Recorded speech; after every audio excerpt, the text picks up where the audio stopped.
जैसे आपको प्रथम मंत्र दिया जाता है, उसके बाद आपको सतनाम दिया जाता है, और फिर एक गुप्त मंत्र है सार नाम।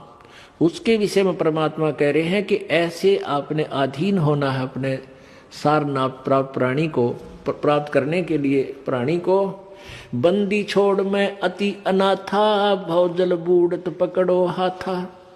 दीजे उपदेश गुप्त मंत्र सुनावो हो, जन्म मरण भव दुख छुड़वाओ।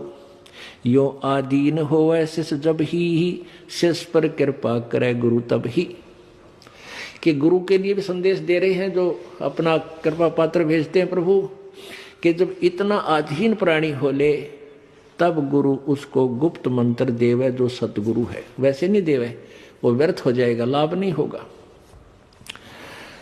कैसे नहीं होगा? जैसे एक समुद्र में सीप होती है, सीप, और उस सीप में एक प्राणी होता है, जैसे आपने शंख देखे होंगे, शंखले से इस टाइप का ये जीव का ऊपर कवर होता है। तो उसमें एक सीप में एक जीव एक सीप होती है, जीव ही होता है वो, उसका कवर ऐसा होता है, उसका शरीर जैसा शंख का आपने देखा होगा, ऐसा उसका शरीर होता है।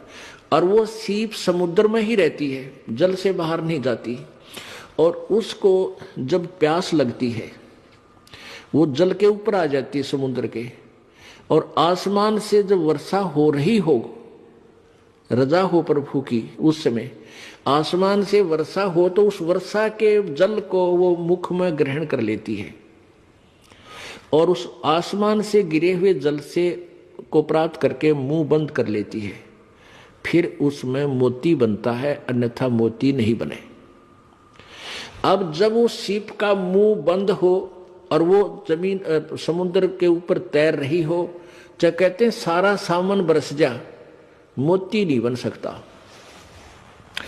तो क्या कहते हैं परमात्मा कि जब आप में इतनी तड़प होगी तो आपके अंतःकरण रूपी सीप का मुंह खुल गया, और उस खुले मुंह में जब गुप्त मंत्र डाला जाएगा तो आप फिर वो उसमें मोक्ष रूपी मोती बन पाओगा। अन्यथा अगर आपका अंतःकरण का मुंह नहीं खुला, अच्छा कितनी बार वो मंत्र दे दें, आपका कति काम नहीं आओगा।